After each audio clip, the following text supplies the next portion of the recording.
Welcome back to the Chronicles, and we are reaching a key moment in Mark's Gospel today. And this is the moment really where the Gospel hinges from the who is Jesus to why has Jesus come. This is the kind of hinge on which that is balanced. And we're going to be reading from verse 22 up until verse 33. So we're reading quite a big section. And these stories and these interactions are all linked. And what we're going to do today is just to see a big overview of how this miracle fits with what comes next. And then we'll probably next time go back and think just about one sentence that Jesus says. So here we are in verse 22. They came to Bethesda, and some people brought a blind man and begged Jesus to touch him. He took the blind man by the hand and led him outside the village. When he had spat on the man's eyes and put his hands on him, Jesus asked, "Do you see anything?" He looked up and said, "I see people. They look like trees walking around." Once more Jesus put his hands on the man's eyes, and then his eyes were opened, his sight was restored, and he saw everything clearly. Jesus sent him home, saying, "Don't even go into the village." Jesus and his disciples went on to the villages around Caesarea Philippi. On the way, he asked them, "Who do people say I am?" They replied, "Some say John the Baptist, others say Elijah, and still others one of the prophets. But what about you?" he asked. "Who do you say that I am?" Peter answered, "You are the Messiah." Jesus warned them not to tell anyone about him. He then began to teach them that the Son of Man must suffer many things and be rejected by the elders, the chief priests, and the teachers of the law, and that he must be killed and after 3 days rise again. He spoke plainly about this. And Peter took him aside and began to rebuke him. But when Jesus turned and looked at his disciples, he rebuked Peter. "Get behind me, Satan," he said. "You do not have in mind the concerns of God, but merely human concerns." There's a lot of stuff in here, and as you say, it does connect together, but it's probably good just to take them chunk by chunk. Yeah. So you've got this miracle, and it is a very strange miracle. I always remember seeing a little sort of children's cartoon on this miracle, and it did make me laugh because the blind man's sort of blind, he can't see what's going on, and then he hears someone spit at him, and it's like, "Oi, what's going on here?" And I sort of think, it must have been a little bit like that. Yes. But the strangest thing about this miracle is not the spit and the touching of his eyes, is that it's done in two parts. Yeah. And it's almost as if, to be honest, the first part of the miracle isn't very good. Not really. No. Because he's a blind man that could get his way around. Now he's seeing men as trees walking. Yeah. So is that a tree or is that a man? Yeah. And in one sense, there would be problems there. It's confusing, isn't it? Yeah. And so then Jesus comes back and does this sort of extra part two to the miracle. Yeah.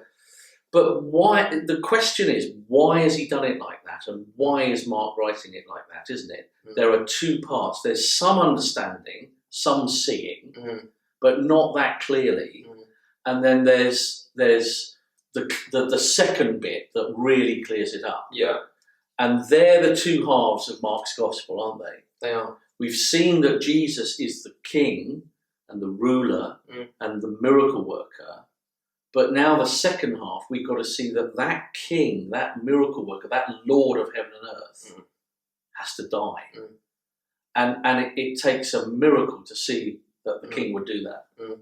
And it's really a summary of where the disciples are at even up until this point. So they've been following Jesus for some time now, and they've seen him do incredible things like feeding the 4,000. And in their better moments, they have realised things about Jesus and his extraordinary power and his authority and his godness. But as you say, they're only seeing part of the story, and they don't understand why exactly this God-man Messiah has come. Yeah. And you've seen that in the previous section. They kind of know that they're in the boat with this really awesome teacher, but they're worried because they've only got one loaf.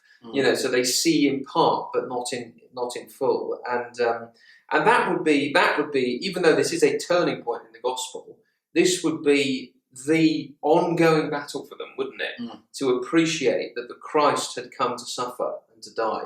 Right up until the very last moments, the disciples are trying to stop that, or to not understand that. Yeah.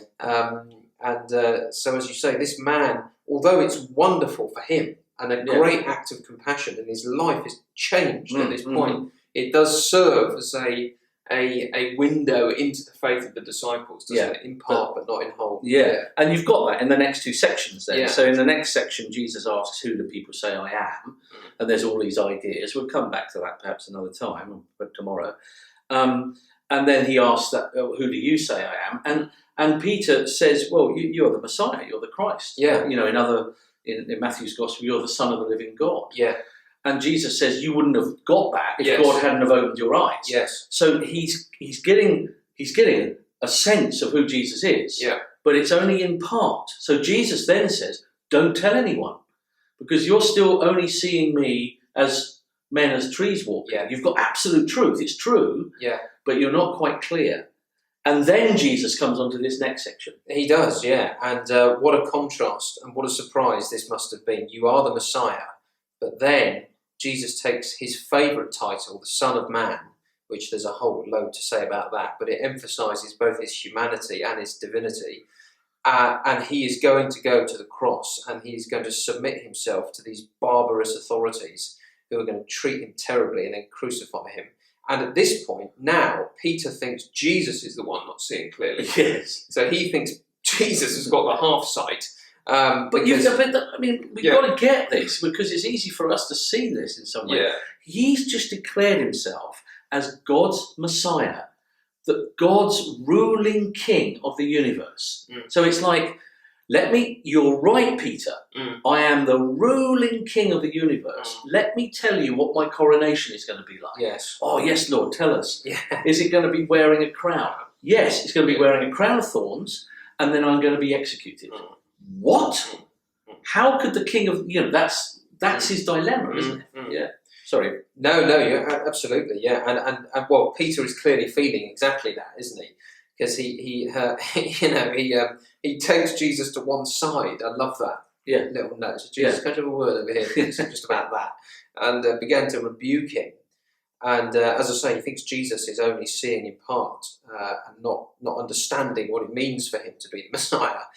And Jesus says, "Get behind me, Satan," which is startling, isn't it? Unbelievable. And because what he's saying there is that what you've just said, Peter, although you yourself are not Satan, what you've just said is what Satan wants, which is to stop me from finishing my mission. Yes. That's the great evil, isn't it? If the Son of Man can come but not go by the cross, then the whole game is undone, isn't it? And this shows us what the Christian message is as well, isn't it? So we're not just to declare that Jesus is the great miracle worker and Lord. He is. Yeah. But he is the one that takes our sin on the cross. And if we're not preaching the cross of Jesus in the sense that he bears our sins in order to cleanse us, to get us right with God, then we are of Satan. And this is one of the problems, isn't it, with church, supposed churches up and down. I mean, we've got one in the middle of Kingston, and they say all kinds of things about Jesus, but they do not believe that Jesus is the one that dies on the cross as an atoning sacrifice for our sins. I know that's big stuff. But he hasn't done that. Well, get behind me, Satan, says Jesus. This is the message. So Jesus doesn't want people going out talking about men like trees walking. He wants a clear vision that Jesus is the rescuer king. Yeah. I think we probably run out of time there, and we'll come back to the next one.